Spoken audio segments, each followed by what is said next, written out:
After my natural delivery, I was diagnosed with pelvic relaxation that left me with almost no muscle tone down there. My husband, whose size was completely mismatched with my condition, refused to sleep with me anymore. When my father-in-law found out, he cornered me in the bathroom with a dark, knowing look. He confessed to suffering from acromegaly and suggested we might be a perfect physical match. That evening, I made a point of putting on a pair of black sheer stockings, but my husband, Gordon Rudd, claimed that he had a lot to deal with at work, so he grabbed his pillow and went to the study. I was so upset that I was on the verge of tears. The baby's already 3 months old, and you've only touched me once since then. I have needs too. Don't you know you have a problem? Please, just satisfy me this once. I'll squeeze tighter this time. Tighter my foot, give me a break. You're too loose for me to feel anything. I'd get more out of my hand, and you'd better take my advice and have Dad take a look at you as soon as possible. As he walked away without hesitation, I could no longer hold back my tears. In the end, I could only blame myself. After all, I had no right to resent Gordon. My husband and I used to be deeply in love. We had always been satisfyingly intimate. 3 months ago, I gave birth to twins through natural delivery. My birth canal tore during labor. I needed more than a dozen stitches. After that, everything down there became unbearably loose. Our intimacy took a massive hit. My husband slept with me only once after the birth, then flatly refused to do it again. These past few weeks, I had been making do with eggplants, cucumbers, and stuff, but as big and thick as those things were, they could not compare to a real, warm man. If anything, they only made my cravings stronger. That night, I was so desperate, I swallowed my pride and begged my husband again. However, not only did he refuse me outright, he once again told me to find time to see his father for treatment as soon as possible.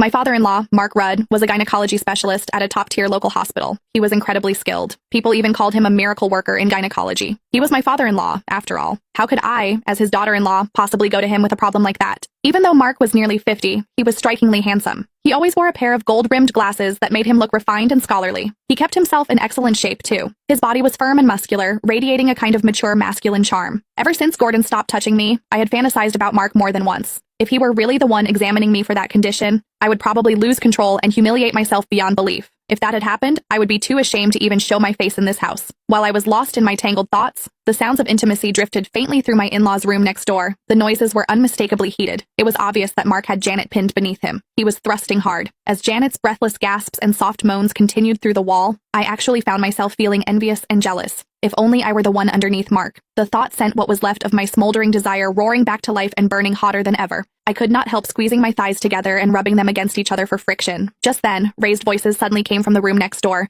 Janet was loudly protesting. Mark's voice followed. He was coaxing her. I was stunned. Apparently, Mark was so vigorous that Janet could not handle it anymore. She refused to continue, no matter how much he lowered his voice and begged her. You're enormous, and you go on for over an hour every time. If you really want it that badly, go find a prostitute. God, over an hour. That must feel incredible. Some people were dying of thirst while others drowned. Mark's size and stamina were astonishing, yet Janet treated it like a burden. Meanwhile, I was empty and aching with need, yet Gordon would rather take care of himself than touch me even once. The world really was not fair. With a sigh, I climbed out of bed and padded miserably to the guest bathroom in the living room.